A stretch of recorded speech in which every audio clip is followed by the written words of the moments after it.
এনসিপিতে join করার আগে Nasiruddin পাটোয়ারির ঘিলু test করেছিলেন কিনা আপনারা?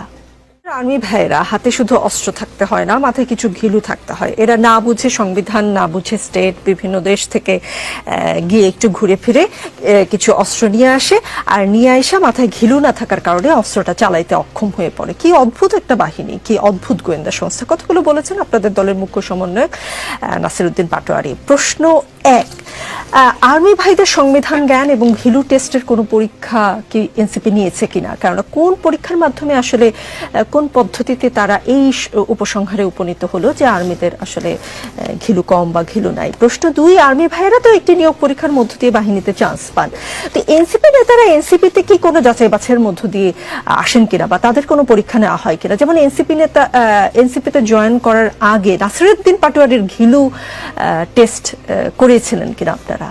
এনসিপি